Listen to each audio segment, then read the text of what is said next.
Bienvenue dans la rétrospective de la période des questions. Ici, Donna Skelly, présidente de l'Assemblée législative de l'Ontario. Apprêtez-vous à retourner en 1987, année majeure pour la province. C'est la première fois que la médaille de l'Ordre de l'Ontario a été attribuée. Kylie Minogue a lancé son premier single Locomotion et Stephen King a sorti son roman Misery. Voyons qui travaillait en chambre à l'époque.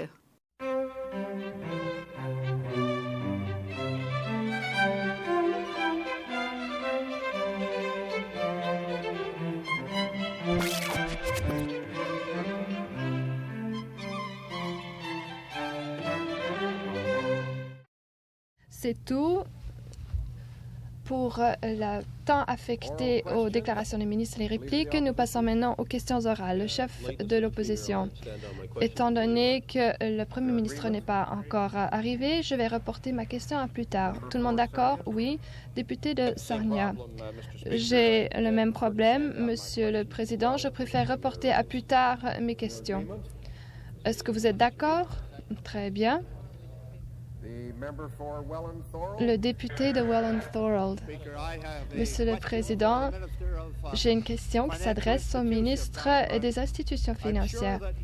Je suis sûr qu'il sait que, voilà quelques jours seulement, les universités du Canada ont décidé de mettre sur pied leur propre système d'assurance autonome pour pouvoir s'écarter de ces compagnies d'assurance qui ne font que les voler et qui sont des compagnies d'assurance du secteur privé.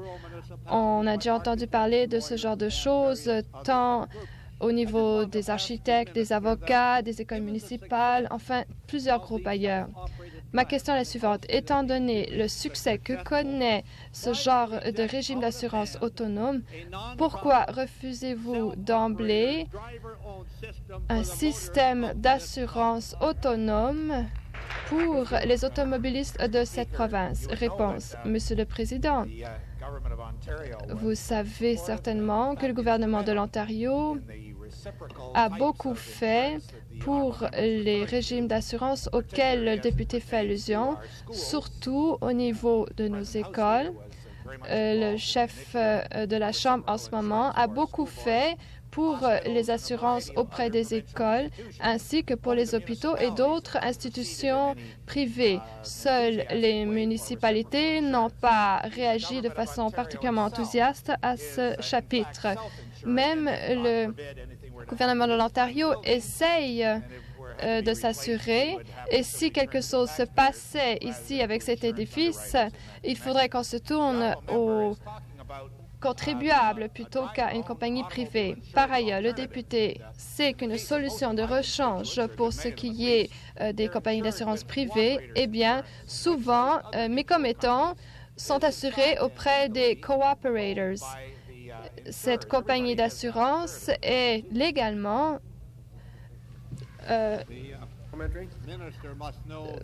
la propriété des souscripteurs. Le député, le ministre sait que la compagnie d'assurance Cooperators n'est pas une coopérative et c'est en fait en partie le gouvernement de l'Ontario qui vole les Ontariens. Ne vous rendez-vous pas compte de combien on peut économiser grâce à ces régimes d'assurance autonome? Une certaine université va, par exemple, économiser quelques 2 millions de dollars. Le système des hôpitaux, lui, économise près de 7 millions de dollars, et ceci en Ontario cette année. Étant donné que les primes d'assurance automobile dans cette province sont de l'ordre maintenant de 3 milliards de dollars, n'êtes-vous pas prêt à vous organiser pour que Woods Gordon, par exemple, fasse une comparaison entre le système autonome qui existe dans les 3 provinces de l'Ouest et les comparer au système exploiteur et injuste qui prévaut ici? Le ministre. Le député devrait savoir que nous avons un projet de loi bien conçu qui sera débattu et, espère-t-on, approuvé à la fin du débat sur le discours du trône. On attend un débat constructif qu'on a toujours de la part de tous les députés, de tous les partis et surtout de la part du député de Welland-Thorold. Une fois approuvé, le cas échéant, on espère justement nommer une commission sur la révision des primes qui sera dans les meilleurs intérêts des contribuables et des automobilistes de la province. L'honorable député sera aussi enthousiaste envers ce projet de loi que pour les solutions de rechange qu'il préconisait durant les campagnes électorales. Le député de Nipissing, merci, Monsieur le Président. J'ai une note ici que le Premier ministre arrive vers 2h30. Il s'occupe de la foire d'hiver. Il a quelque chose jusqu'au genou, je dirais. Enfin, cela est plus important. Question pour quel ministre? Alors, j'ai une question. Donc, pour le ministre du logement. Est-ce que le ministre pourrait dire à la Chambre ce que les contribuables d'Ontario ont eu contre la commission TOM qui a coûté 3,1 millions de dollars? Monsieur le Président, l'honorable député devrait savoir que la commission TOM a rédigé un rapport qui avait été demandé par l'ancien gouvernement de son parti et que le rapport de cette commission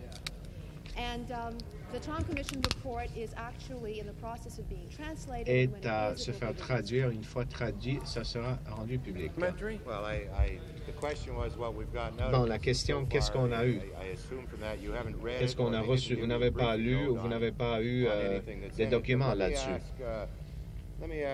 Alors, j'ai une autre question. Étant donné que le Premier ministre, comme lorsqu'il était chef de l'opposition, il y a 3 ans qu'il a demandé au gouvernement du jour de faire la chose humaine en faisant disparaître la commission, qu'il fallait l'abolir, justement. L'an passé, un adjoint du ministre, de l'ancien ministre du Logement, disait que peu importe ses conclusions, parce que si on n'aime pas, on écarte cela. Si on aime, on dira c'est merveilleux. Étant donné ces faits, c'est vrai. Étant donné cet état de choses, Monsieur le ministre, pouvez-vous nous dire pourquoi votre gouvernement aurait dépensé 1,5 million de dollars au cours des 2 dernières années pour une commission que vous dites est sans crédibilité pour rédiger un rapport que vous allez écarter? Monsieur le Président, cela m'étonne que le député dise que tel ou tel rapport demandé par son parti n'aurait pas de crédibilité.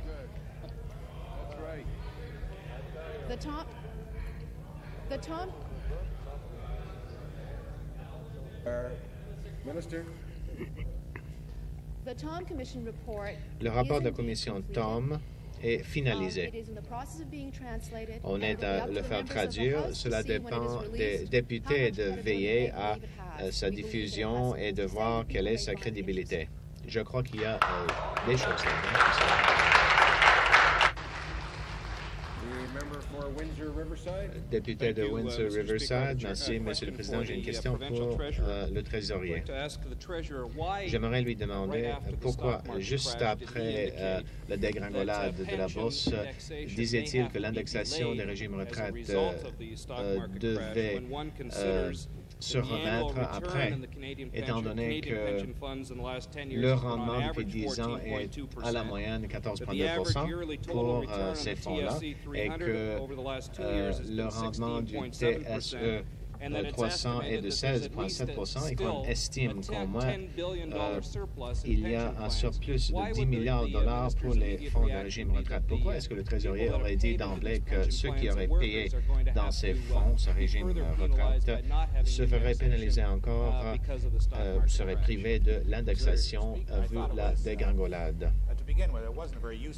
Bon, première chose, c'était pas utile ce que j'ai dit. Cependant, il était important de savoir quel serait l'effet de la réduction pour le surplus et la rentabilité même des régimes retraite que l'on retrouve au sein de la Commission des régimes retraite en Ontario. Je ne peux pas vérifier les dires de l'honorable député, cependant, dans bon nombre de cas, la perte à la bourse sont contrebalancées par les améliorations du côté obligations. En effet. Cependant, je dirais par ailleurs qu'en attendant le rapport du comité spécial consultatif sur l'indexation, tout en reconnaissant que le projet de loi reconnaît et accepte le principe de l'indexation, qu'on sera obligé de faire la part de tous les facteurs qui rentrent en ligne de compte. Je ne m'excuse pas tellement pour le fait qu'il faut justement se pencher sur ces questions et on le fera. Bon, le ministre s'excuse, mais puis il retire ses excuses à la fin. Bon. J'aimerais poser une autre question. Comprend-il, le ministre, qu'une part infime de ces fonds de régime retraite sont concentrés dans les valeurs, 35 milliards sur 129 milliards. Et se souvient-il que lorsque les gens parlaient de l'indexation, les compagnies Ford, Chrysler et GM ont fait des soumissions en disant que s'il y avait indexation, ils feraient faillite. Mais que récemment, ils avaient des contrats qui faisaient l'indexation au nom de leurs employés. Alors, peut-il s'engager que l'indexation est juste et qu'une fois le rapport reçu, le gouvernement ira de l'avant pour que les employés puissent avoir leur juste part? Monsieur le Président, vous comprenez que c'est le gouvernement du jour qui a pris le devant en déposant un projet de loi acceptant le principe de l'indexation. Cela est approuvé par la Chambre et c'est la loi.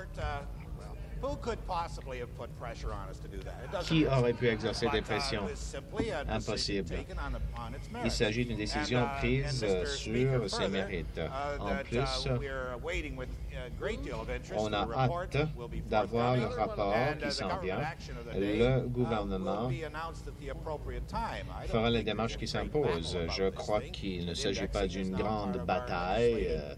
En effet, l'indexation fait partie de la loi. Député de Carleton, j'ai une question pour le procureur général. Monsieur le ministre, le 8 juin de cette année, vous avez déclaré que vous aviez l'intention de faire proclamer la loi sur l'accès à l'information, soit le 1er septembre ou octobre. Nous avons perdu l'occasion, on nous a nié certains renseignements récemment. Je comprends pendant les campagnes électorales, mais étant donné que le 1er octobre est bien dépassé, il faut dire que ça vous a pris 2 ans lorsque c'était le premier projet de loi déposé par votre gouvernement en 1985. Est-ce que cette loi sera, ce projet de loi sera promulgué avant Noël? Je remercie le député de sa question. Je comprends son engagement à la loi sur l'accès aux informations et je comprends qu'au cours de 15 ans, il n'a jamais pu convaincre son gouvernement, son parti de faire quoi que ce soit pour la divulgation des informations. Moi, je suis inquiet justement dans le sens de l'accès à l'information. Je sais que les médias sont là pour avoir autant de renseignements que possible. Sur l'histoire des 42 années précédentes. Non, rien sur l'opposition officielle, mais il y aura quelque chose pour nous autres, tous. Comme il sait, on a l'intention que ce projet de loi soit promulgué pour le 1er janvier. Le commissionnaire intérimaire est en fonction. Il dresse sa liste de personnel. Il a un bureau et sous peu, cette personne sera nommée officiellement pour le 1er janvier. Alors, je me rallie à l'honorable député et à tous les députés en disant qu'après 40 ans, il s'agit d'une réalisation importante dont nous devrions tous nous réjouir. Alors, il est important de noter que la raison pourquoi on a pris la date du 1er janvier est parce qu'il s'agit d'une modification voulant qu'on ne puisse pas entériner plus tard que ça. Et c'est juste grâce aux efforts de l'opposition. Monsieur le procureur général, avez-vous l'intention de promulguer toutes les dispositions du projet de loi? Alors, je dois préciser, je reconnais les efforts de l'honorable député à l'appui de ce projet de loi. Ces efforts de persuader, même suborner ses députés collègues, de les duper si ce n'est pas contre les règlements de la Chambre, parce qu'eux, ils n'ont jamais été pour le projet de loi. Tout cela a été très, très réussi. Et j'aimerais le remercier de son rôle fort créateur. Pour ma part, je crois que sa campagne de leadership devrait faire poindre la possibilité d'avoir un plus grand accès aux informations. Ça serait son symbole de la campagne. Nous avons l'intention de promulguer toutes les dispositions.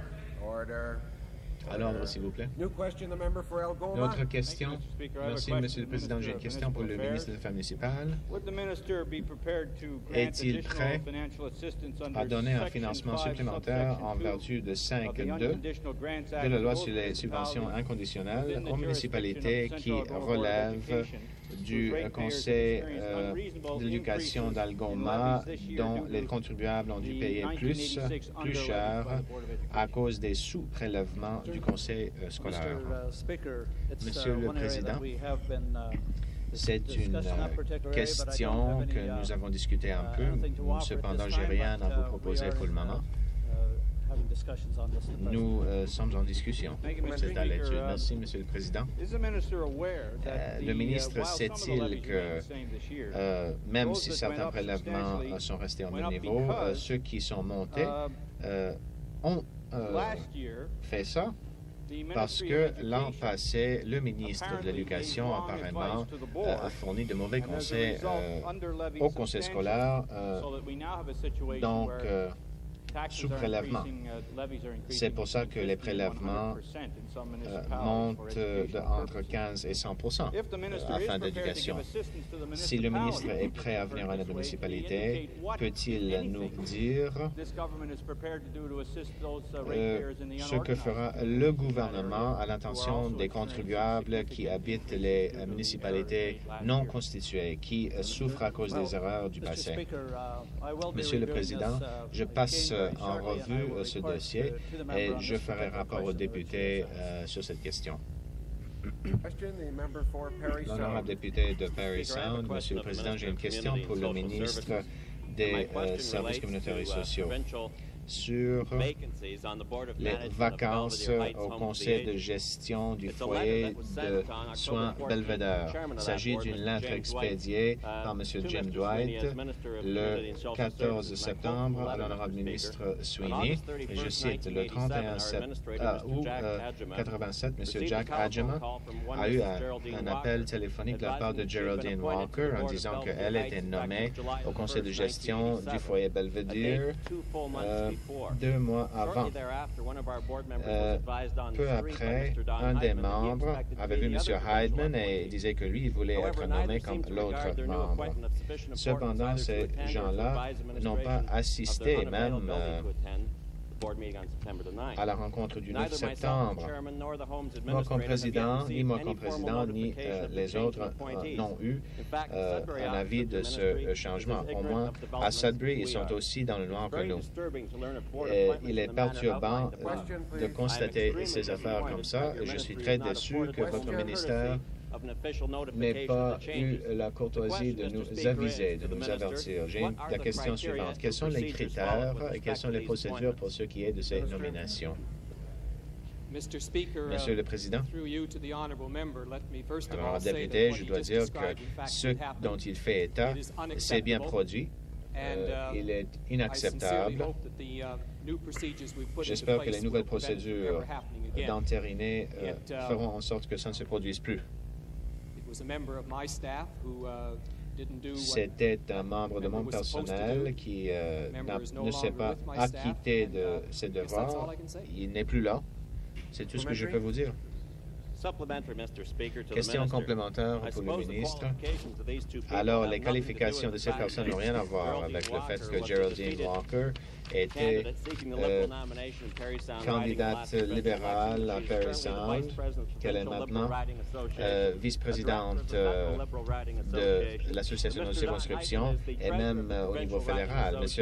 Heidman est trésorier de l'Association provinciale et directeur de l'Association fédérale libérale, ce qui n'aurait rien à voir avec, n'est-ce pas? Avez-vous une question? Le ministre peut-il nous assurer qu'il ne reste plus de secret là-dessus, à Parry Sound ou ailleurs, et peut-il nous parler de ces nouveaux critères? Monsieur le Président, je tiens à assurer le député que lorsque j'ai évoqué les mauvaises modalités, ça n'avait rien à voir avec les personnes qui ont été nommées. Surtout pas. Pour ce qui est de la deuxième partie de la question, je tiens à avertir l'honorable député que dès que on a un poste à combler, celui qui occupe le poste à l'heure actuelle sera notifié qu'il faudra remplacer. Et le président du conseil sera notifié en même temps.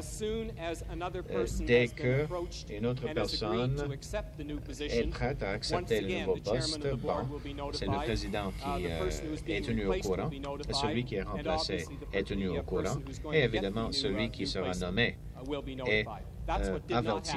C'est ça qui ne s'est pas produit par le passé, c'est ça qu'on change. Autre question? L'honorable député de Riverdale. Merci, Monsieur le Président. J'ai une question pour le ministre de la Santé. Le ministère de la Santé a un donjon qu'on appelle le Ridge, Oak Ridge, si on n'habite pas la région de Penetanguishene-Midland, et on l'appelle plusieurs noms. En décembre 1985, Dr. Hockler, expert conseil de l'ancien gouvernement, a demandé que ce soit remplacé.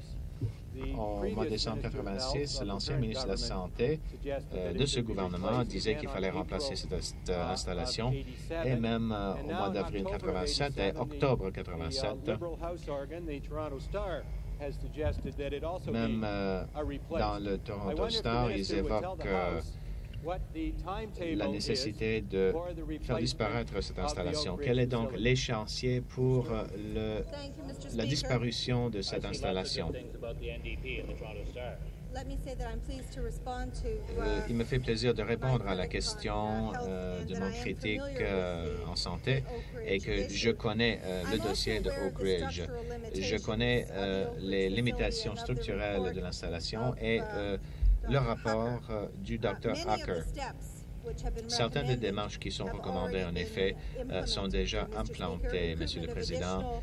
Recrutement de personnel supplémentaire, embellissement des installations récréatives, électricité, cuisine, buanderie, douche, et rénovation en physiothérapie, nouvelles inscriptions, remaniement de l'administration et un programme coordonné visant le perfectionnement du personnel. Les discussions avec le fédéral vont bon train quant à la possibilité d'un hôpital à sécurité maximum. Il me semble que le ministre du Logement et le ministre de la Santé se concertent sur les réponses. Peu importe toutes ces belles recommandations qu'on implante. Ce qui m'intéresse, c'est de savoir quel est l'échéancier pour la disparition de cette installation Oak Ridge, qualifiée par le psychiatre en chef comme bombe à exploser. Oui, je suis inquiète moi aussi et je crois que Cela ne va pas se produire dans un échéancier acceptable aux critiques. Je sais que, quelles que soient les démarches de fait, le critique va dire que ce n'est pas assez bon. Nous faisons des progrès pour ce qui est la mise en œuvre des recommandations du Dr. Hacker. Moi aussi, je suis inquiète à l'égard des personnes du foyer et on va de l'avant aussi vite que possible. Le député de Lanark-Renfrew. Merci, Monsieur le Président. J'ai une question pour le ministre des Transports. Peu après qu'il est venu dans son portefeuille, il m'a dit que la route 29 qui relie Carleton Place et Franktown serait refondue. Et jusqu'à cette année, on faisait ça, on faisait l'achat du terrain, on faisait déménager les services et que la route devait se refaire en 87. Nous avons constaté en 87 que c'était encore remis pour cette année et une année de plus, étant donné, Monsieur le Président, qu'on a vu quelques 130 accidents graves à la route, dont 32 très graves, dont 8 ou 9 qui ont provoqué la mort. Est-ce que le ministre, étant donné qu'il s'est engagé dans ce sens, et étant donné la condition de la route et le nombre d'accidents et la mort, est-il prêt à s'engager envers la population de Lanark-Renfrew et de tous les utilisateurs même de la route qu'il va refaire au début de 88? Merci, Monsieur le Président. Je remercie l'honorable député de sa question. Il devrait savoir que parfois, étant donné les conditions de sol ou climatiques, comme on les a eues, que certains projets sont remis. D'un autre côté, je m'engage à réviser ce dossier et surtout le taux d'accident près de la route 29 pour voir si on peut justement accélérer ce projet. Alors, je demanderai au ministre, étant donné que le candidat libéral aux dernières élections avait entendu que si lui, il était élu, que cette route serait refondue tout de suite, étant donné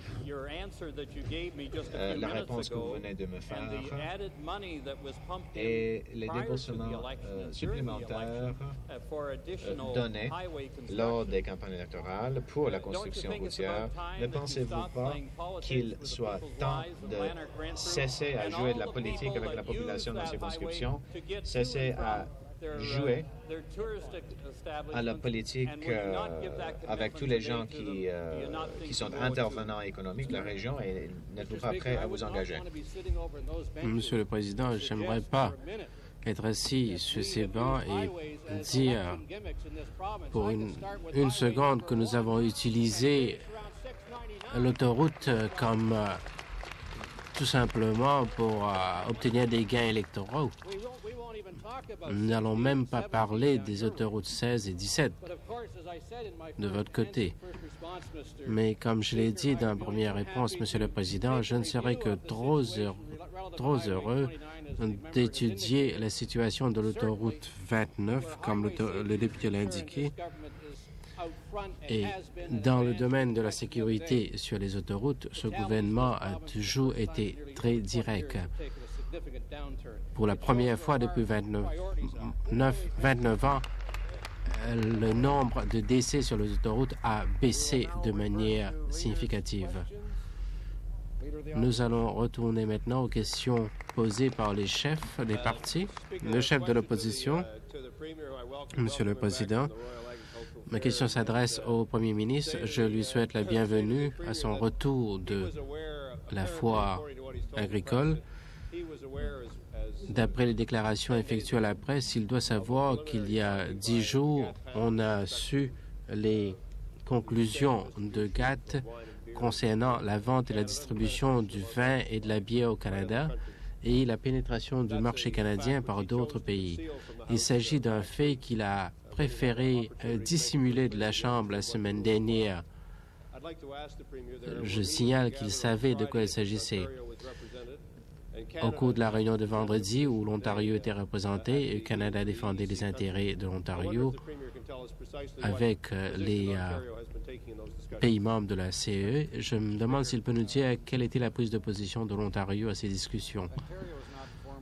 Monsieur le Premier ministre, l'Ontario n'a pas proposé de proposition au gouvernement fédéral dans ce domaine. Pour ce qui est de cette décision, nous sommes en train de contacter les représentants de l'industrie, les producteurs de vin, les producteurs de bière, ainsi que ces d'autres liqueurs. Comme mon honorable collègue le sait très bien, c'est une décision qui peut faire beaucoup de dégâts. Mais il ne s'agit pas d'une décision finale, il s'agit d'une décision préliminaire, si vous voulez. Cela n'est pas rendu public. C'est seulement si on n'arrive pas à négocier et trouver un accord qui satisfait les deux parties que cette décision sera mise en pratique. C'est-à-dire, il faudra attendre le 25 ou 26 novembre. Comme mon honorable collègue le sait aussi, il s'agit d'une décision prise contre le Canada tout entier et non seulement contre une province, malgré le fait que nous aussi, nous sommes impliqués.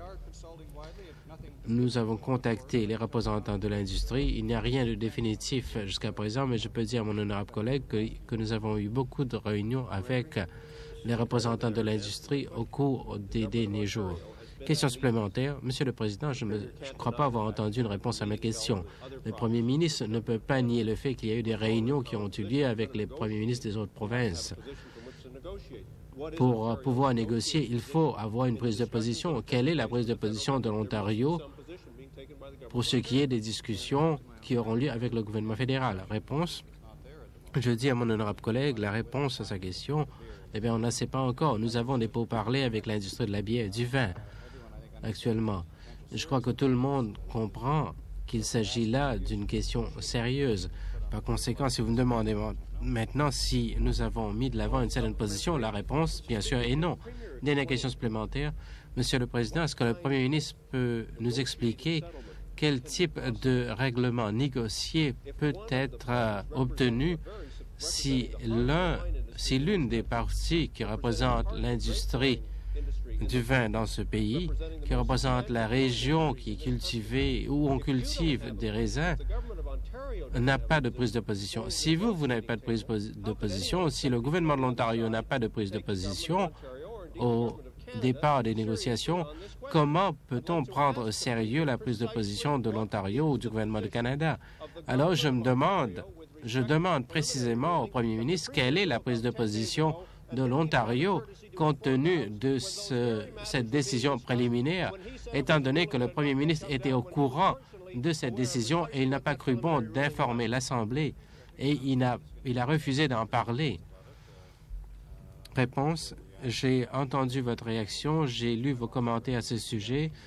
J'ai aussi appris que vous pensez que nous devrons contester cette décision et qu'on devrait abandonner les règlements de GATT, quelles que soient les conséquences. Je comprends votre prise de position, mais permettez-moi de vous dire qu'il s'agit d'une situation qui est plus compliquée. Il y a des négociations à deux niveaux qui doivent avoir lieu. D'abord, entre les provinces et le gouvernement fédéral, et deuxièmement, si jamais il y a une prise de position commune avec le GATT pour les négociations. Je peux vous dire que si jamais on trouve une prise de position, et ensuite on va lui en parler. Nouvelle question. Monsieur le Président, quand il y a une industrie qui risque de perdre des centaines ou des milliers d'emplois et le Premier ministre devrait affirmer qu'il a l'intention de se battre pour sauvegarder ces emplois. Comme deuxième question au Premier ministre, je me demande si le Premier ministre peut nous dire si la deuxième étape des négociations à propos de l'accord de libre-échange, et je lis une partie ici, par conséquent, les programmes d'ajustement doivent être flexibles et devraient être souple et tenir compte des techniques de commercialisation, de la formation et aussi pour l'assistance à offrir aux travailleurs. Est-ce que le Premier ministre ne se rend-il pas compte qu'il offre un message à double sens à la population de l'Ontario et que les ajustements devraient avoir lieu ou ne devraient pas avoir lieu si le gouvernement choisit de combattre cette entente de libre-échange? C'est la deuxième fois que le ministre l'a fait. Je me demande si le Premier ministre peut nous dire quelle est la prise de position du gouvernement de l'Ontario. Est-ce que vous avez accepté cet accord ou est-ce que vous allez faire tout ce qui est à votre possible pour empêcher la signature de cet accord? Je dis à mon honorable collègue que je n'ai pas une ligne directe au ciel dans ce domaine, mais je peux lui dire que nous faisons tout ce qui est à notre possible pour obtenir une discussion détaillée des caractéristiques de cet accord.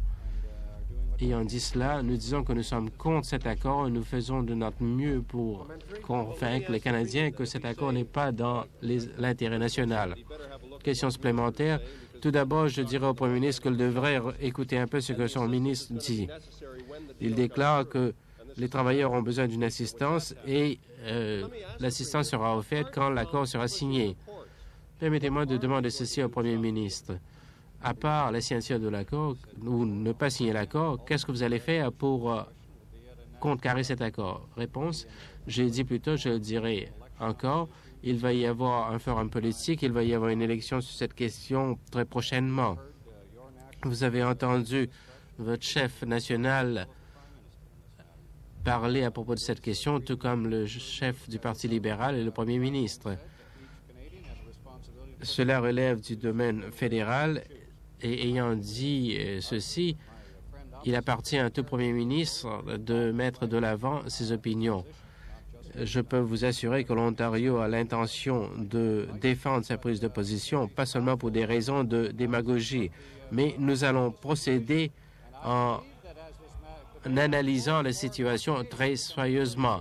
Et je peux vous dire, au fur et à mesure que la situation se développe, davantage de Canadiens, de plus en plus de Canadiens vont s'intéresser à la question et je crois que la plupart d'entre eux vont épouser notre cause. Dernière question supplémentaire. Permettez-moi de dire que l'attitude pédantique ou pédantesque du Premier ministre ne veut rien dire. Au cours de la campagne électorale, vous avez dit que vous avez combattu cet accord. Alors, si ça vous a permis de gagner des votes, alors pourquoi ne pas assurer le soutien de 95 soldats de votre armée rouge pour défendre les intérêts de l'Ontario? J'aimerais demander ceci au Premier ministre. Est-ce qu'il ne dit pas en fait que si jamais il n'y a pas d'élection fédérale, il n'y a rien qu'il puisse faire pour contrecarrer cette entente? Réponse. Je dis à mon honorable collègue que nous sommes en train d'étudier tous les aspects constitutionnels de cette question. Mon honorable collègue avait parlé de la situation dans les mines auparavant et je peux vous dire que cela a été rendu plus compliqué par la décision du GATT. Le procureur général étudie tous les aspects constitutionnels de la question et si jamais il y a une facette qui relève de la juridiction provinciale qui pourrait mettre un terme à cet accord, eh bien, nous allons l'étudier aussi. Il existe des problèmes maintenant et si jamais mon honorable collègue veut nous faire part de ses idées, nous serons très heureux de l'entendre. Nouvelle question, le député de Sarnia. Merci, Monsieur le Président. Ma question s'adresse au Premier ministre. Cela concerne la décision du GATT concernant l'industrie du vin et de la bière. Est-ce que le Premier ministre peut confirmer les commentaires de son ministre de l'Industrie et du Commerce? Ce dernier avait indiqué que l'Ontario ne va pas respecter la décision de GATT. Réponse. Je serais très heureux de pouvoir vous donner cette précision. On nous a déjà posé de milliers de questions. Nous avons déjà parlé à la presse et on nous a demandé si l'Ontario va respecter cette décision ou non. J'ai dit c'est une possibilité en théorie. Je souligne en théorie. Bien sûr, il faudra tenir compte des conséquences si jamais nous adoptons une telle prise de position, parce que nous allons tourner le dos à GATT. C'est une organisation dont les activités nous concernent, malgré le fait que nous n'acceptons pas toujours, nous ne sommes pas toujours d'accord avec leurs décisions. Mais le Canada est un des signataires originaux de cet organisme. Nous devons contacter les premiers ministres des autres provinces et les représentants du gouvernement fédéral. Il y a beaucoup de facettes à cet accord. Je dis que l'opinion exprimée par le ministre est une des possibilités, mais il faudra l'étudier dans son contexte. Question supplémentaire, il est intéressant de noter, Monsieur le Président, que l'année dernière, le ministre des Richesses naturelles avait indiqué qu'une des options qui se présentait à nous au cours de la dispute sur le bois d'œuvre serait soit de confier cette question au tribunal américain ou à GATT, qui prendrait la décision ultime. Est-ce que vous voulez dire que maintenant que GATT n'est pas l'organisme qui devrait prendre la dernière édition? Je sais ce que vous pensez du libre-échange. Vous êtes contre le libre-échange, mais vous n'y pouvez rien. Mais pour ce qui est du GATT et dans le contexte, quant à savoir s'il s'agit là du tribunal international qui devrait prendre la décision finale, et si vous n'aimez pas cette décision, est-ce que vous écartez le GATT comme une mesure pour résoudre les différends commerciaux? Pas du tout. Je peux l'assurer à mon honorable collègue. L'autre question que nous devrons utiliser, que nous devons étudier, c'est que la violation d'un tel règlement va établir un précédent. Il s'agit d'une décision qui concerne le gouvernement national, mais cela concerne aussi diverses provinces. Je peux vous dire qu'il y a d'autres pays tels que les États-Unis et l'Allemagne ont déjà envoyé des délégations auprès de GATT pour contester leur décision. Mais je peux dire à mon honorable collègue que ce jugement présentait certaines lacunes. C'est une des options du gouvernement. Je suis très soucieux du caractère légitime de la décision de GATT. C'est pour cela que nous devons étudier encore plus longtemps. Dernière question supplémentaire. Pourquoi est-ce que cela exigerait une réaction impulsive de votre gouvernement avant de reconnaître qu'au cours des 2 ou 3 dernières années, le ministre du Commerce actuel et l'ancien ministre aurait dû être en mesure de prévoir la décision de GATT concernant l'industrie du vin au Canada? Pourquoi est-ce que votre gouvernement n'a pas pu anticiper cette décision et prendre les mesures nécessaires plutôt que de prendre les mesures en réaction à cette décision? Réponse, c'est une question typique qu'il soulève de temps en temps. Quand il y a un tremblement de terre, il dit « Pourquoi est-ce qu'on n'avait pas anticipé le tremblement de terre? » Peut-être que vous le saviez quand vous étiez ministre, mais pourquoi est-ce que vous n'avez rien fait? Je peux dire à mon honorable collègue que beaucoup de personnes savaient que GATT devait prendre une décision, mais on ne savait pas les détails de la décision. Et je crois qu'il est raisonnable de dire pourquoi vous n'avez rien fait pour prévenir une telle décision. Mais permettez-moi de vous dire que ce sont des choses qui arrivent, comme vous le savez très bien. Ce n'était pas vraiment une réponse, mais je vais essayer un autre sujet. Cela concerne le projet de loi 51. Le premier ministre avait déclaré à l'égard de ce projet de loi, je vais essayer de citer ce qu'il avait dit pour qu'il se rappelle vraiment de ce qu'il avait dit. Ce projet de loi 51, est considéré par les modérés comme une loi qui protège les deux parties, les propriétaires et les locataires. J'aimerais poser une question directe et simple au premier ministre qui n'a rien à voir quant à la possibilité de pluie demain ou la possibilité d'avoir un tremblement de terre demain. Est-il possible qu'un propriétaire se voit accorder la possibilité d'obtenir ou d'exiger un loyer beaucoup plus élevé que ce que le propriétaire avait demandé? Réponse. Mon honorable collègue doit avoir un cas bien précis en tête. Si tel est le cas, je l'invite à nous le proposer. Question supplémentaire, le député de Burlington Sud. Merci beaucoup, Monsieur le Président. Monsieur le Premier ministre, la semaine dernière, votre ministre votre ministre était incapable ou ne voulait pas dire à la Chambre si tous les détails du projet de loi ont été approuvés par son ministère.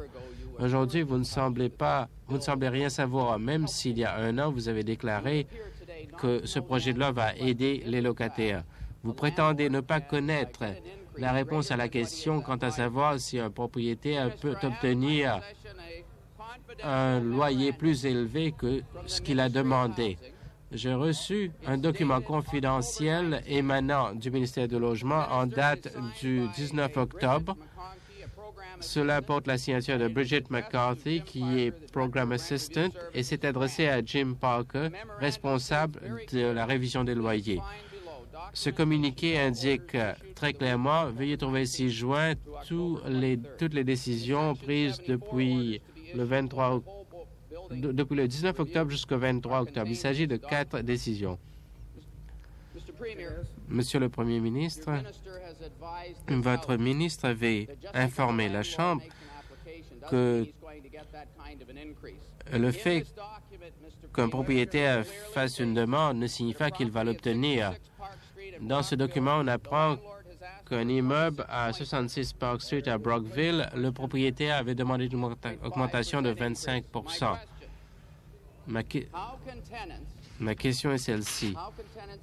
Comment est-ce que les propriétaires et les locataires peuvent dépendre de ce gouvernement pour quelque certitude que ce soit, étant donné que votre gouvernement n'est pas au courant du fait que le propriétaire peut obtenir une augmentation qui serait plus grande que celle qu'il a demandée? C'est difficile de répondre aux questions posées par cette équipe. C'est peut-être les British Bulldogs, the Killer Bees ou Jake the Snake. De qui s'agit-il? Je sais, Jake the Snake et Gorgeous George. Mon honorable collègue a une question bien précise. Je ne sais pas de quoi vraiment il retourne pour qu'il s'agisse de cette question, mais je peux étudier la question et je serai très heureux de pouvoir lui donner une réponse plus tard. Dernière question supplémentaire. Ces questions sont soulevées afin qu'on puisse mener une enquête pour comprendre qu'est-ce qui se passe au sein du ministère du Logement.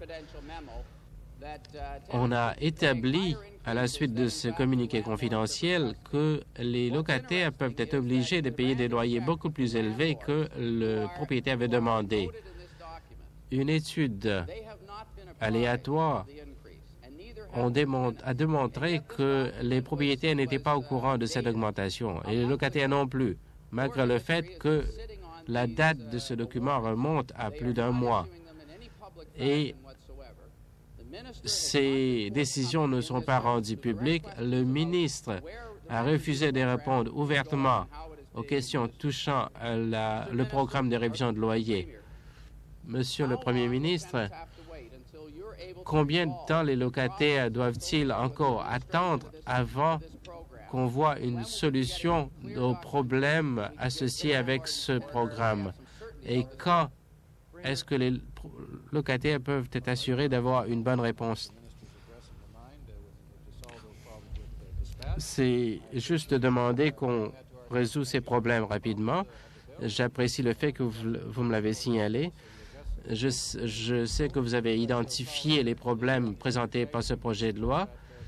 Vous êtes contre le contrôle des loyers, mais votre chef, lui, avait voté en faveur de ce projet de loi.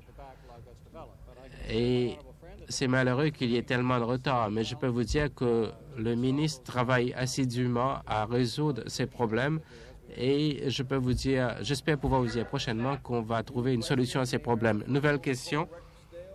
Député d'Etobicoke-Rexdale, j'ai une question qui s'adresse au ministre des Transports. Le ministre connaît des critiques concernant le projet de loi 150 et ces critiques viennent du secteur des camionneurs. Ça s'appelle déréglementation. C'est peut-être pourquoi il n'a pas répondu à ma question que j'ai posée la semaine dernière. Va-t-il me répondre aujourd'hui? Le ministre va-t-il indiquer à la Chambre que le contenu du projet de loi 150, qui n'a pas donc obtenu la troisième lecture, ne sera pas de nouveau déposé sous une forme quelconque au cours de cette session-ci et par conséquent pourrait menacer des centaines de milliers d'emplois dans le secteur du camionnage? Réponse. Monsieur le Président, tout ce que je peux dire, c'est répéter ce que j'ai dit la semaine dernière. Je n'ai pas proposé ce genre de loi. Par contre, je ne sais pas comment on peut me poser des questions à ce sujet. Mais puisqu'il insiste, eh bien, nous lui avons dit à maintes occasions que son parti voulait opposer ce genre de projet de loi, même avant qu'il n'ait été déposé, avant même de voir le contenu de ces projets de loi. Avant d'avoir vu quoi que ce soit, ils ont décidé qu'ils étaient contre. C'est franchement un groupe très négatif. Je vous remercie. Donc, j'ai déjà répondu à ça la semaine dernière. Nous n'avons nullement l'intention de saboter cette industrie ou toute autre industrie. C'est même le contraire qui prévaut. Comme on a pu voir dans certaines études, l'emploi n'est pas du tout menacé par ce qui a été proposé la session dernière. Député de Sault-Sainte-Marie, le ministre sait que l'Association des camionneurs a changé de point de vue, complètement changé, étant donné ce projet de loi et étant donné le projet de libre-échange. Ils sont désormais contre ce projet de loi et je ne sais pas pourquoi on ne peut pas dire aux camionneurs justement qu'on va se battre pour leur intérêt et s'assurer que les services offerts dans ce secteur soient meilleurs et que l'on va protéger cette industrie, qu'on n'aura plus d'emplois, pas moins. Des services seront offerts dans les régions éloignées. Parce qu'on a pu voir aux États-Unis une perte de services à cause de la déréglementation. Est-ce que vous pouvez nous assurer que si vous allez offrir la re-réglementation, que cela va accroître les services offerts et créer plus d'emplois et non pas en couper? Réponse. Je suis reconnaissant que le député comprend qu'il s'agit de re-réglementation et non pas déréglementation. La différence est très importante et les députés d'en face, du moins certains, le savent fort bien. Nous avons dit dès le départ, Monsieur le Président, que nous savions quels étaient les problèmes pour ce qui est des régions éloignées. Nous savons que ceci touche tant les transporteurs que les expéditeurs. Quoi qu'il en soit, on ne verra pas une baisse de ce qui sera envoyé dans ces régions. Et c'est là l'une des questions fondamentales que visaient ces projets de loi. Question. Député de Burlington Sud, Monsieur le Président, j'ai une question qui s'adresse à la ministre du Logement. Vous avez écouté ce qu'on a dit au Premier ministre. Voici tout simplement ma question.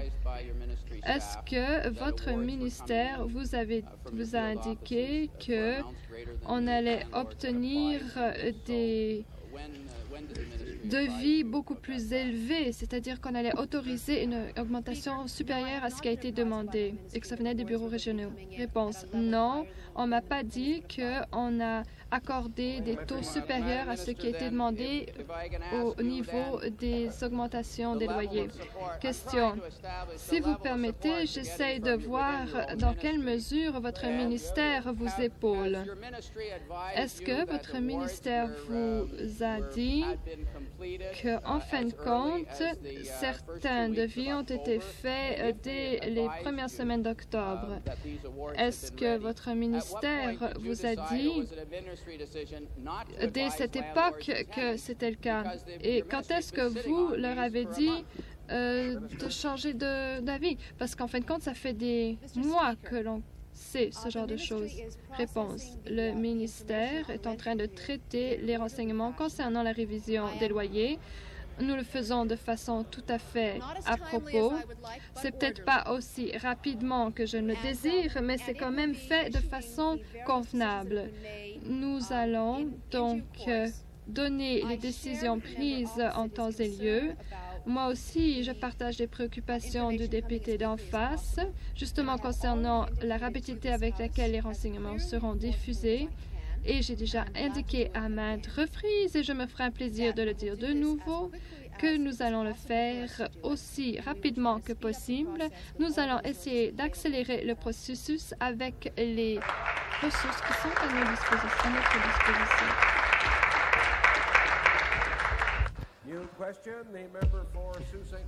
Nouvelle question, député de Sault-Sainte-Marie. Merci, Monsieur le Président. Ma question s'adresse au ministre du Commerce, de l'Industrie et de la Technologie concernant les conséquences de l'accord de libre-échange sur une industrie, alors que les tenants du libre-échange disent que on aura beaucoup de gains, c'est-à-dire le secteur de la métallurgie. Est-ce que le ministre peut nous dire si cet accord, tel que négocié, va avoir des conséquences au niveau des mesures compensatoires ainsi que d'autres mesures, entre autres les quotas qui sont imposés? Bon, les mesures anti-dumping aussi. Comme le député le sait, en ce moment, le secteur de métallurgie a un certain accord avec les États-Unis. Ils ont droit à 3,5 % du marché. Or, on m'a indiqué qu'on n'a pas l'intention d'augmenter ce marché, sauf pour ce qui est d'une augmentation normale de l'ordre de 3,5 %. Pour en revenir à votre question, je ne crois pas qu'il va y avoir une augmentation plus qu'une augmentation normale de création d'emplois, mais c'est une garantie contre une coupe, ça c'est sûr. Question. Monsieur le Président, si le secteur de la métallurgie ne sortira pas gagnant et qu'ils n'ont pas dit qu'ils vont augmenter les investissements dans ce secteur et n'ont pas été en mesure de dire qu'une augmentation d'emplois résultera dans ces secteurs, le ministre peut-il nous dire quels secteurs verront une augmentation d'emplois et une augmentation des investissements au sein de l'économie canadienne étant donné cet accord sur le libre-échange? Monsieur le Président, je ne puis vraiment répondre à cette question parce qu'en fin de compte, nous n'avons pas ce genre de renseignements. Tout ce que je peux vous dire, c'est que les gagnants, que ce soit les pétrolières, les métallurgies, les industries métallurgiques ou même le secteur agricole, eh bien, tous ces secteurs disent qu'ils ne sont pas en mesure de trouver de nouveaux débouchés. Tout ce que le secteur pense, c'est qu'il faut veiller à maintenir le secteur que l'on a. Député de Carleton, ma question s'adresse au ministre de l'Agriculture. Êtes-vous tout à fait d'accord avec le libre-échange, l'accord de libre-échange et les répercussions auprès des industries, ou plutôt des fermes laitières? Le ministre, eh bien, en ce moment, la communauté agricole, sauf les producteurs de vin et de raisins, on semble ne pas dire grand-chose, en tout cas pas avant de voir le texte en tant que tel. Les fermiers qui produisent du lait pensent qu'il existe suffisamment de précautions pour pouvoir compenser l'élimination des tarifs douaniers. Mais avant de voir le libellé même concernant les cotons, avant de voir ce texte, les fermiers laitiers ne sont pas prêts à dire s'il s'agit d'une bonne entente ou pas. Supplémentaire. Donc, d'après ce que me dit le ministre, il semblerait que de façon générale, il est en faveur de cet accord de libre-échange, du moins pour ce qui est des répercussions auprès des fermiers laitiers. Mais d'un autre côté, est-ce que cet accord n'accroîtrait pas la situation concurrentielle de l'industrie laitière, en fin de compte? Réponse. Eh bien, je ne sais pas si on peut le dire, parce qu'il existe certains quotas au niveau de l'importation, ainsi que certains tarifs de l'ordre de 10 et 15 %, je crois, pour le yaourt et le fromage, par exemple. Personnellement, je crois que ce ne serait pas juste de suggérer qu'il s'agit là d'une bonne entente pour l'industrie laitière, mais tout ce que je puis dire, c'est jusqu'à ce qu'on ait l'occasion de voir le libellé final, il nous est impossible de dire si les précautions proposées seront efficaces ou non. Question, député d'Oshawa. Monsieur le Président, j'ai une question qui s'adresse au ministre ou à la ministre du Logement. Cela traite, encore une fois, de ces questions des révisions des loyers du 19 au 23 octobre. Est-ce que la ministre pense que ces propositions d'augmentation de 20 à 30 constituera la norme des augmentations des loyers, c'est-à-dire que ce sera entre 20 et 30 Réponse. La grande majorité des demandes des augmentations de loyers seront de l'ordre de 4,7 telles que stipulent les recommandations supplémentaires. Je me demande si la ministre peut nous expliquer comment, dans la décision de cette semaine, la demande la moins élevée est de 9 Comment pouvez-vous prétendre être près de vos normes alors que jusqu'à présent, il semblerait que la moyenne soit de l'ordre de 20 certains allant jusqu'à 30 et dans certains cas même, on octroie au propriétaire plus ce qu'il a demandé. Comment pouvez-vous prétendre que vous effectuez quoi que ce soit alors que vous accordiez aux propriétaires des augmentations de loyer de l'ordre de 20 à 30 La ministre. Monsieur le Président. Monsieur le ministre. Madame la ministre. Monsieur le Président. Ce qu'on a pu voir jusqu'à présent n'a rien à voir avec les chiffres tels qu'ils seront présentés par la suite.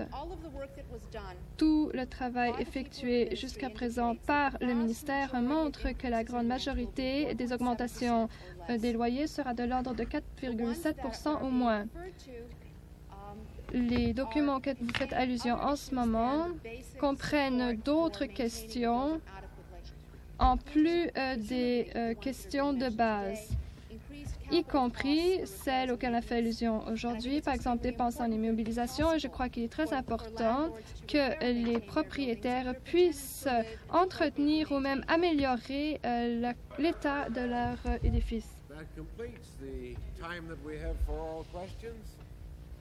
Temps accordé aux questions est révolu.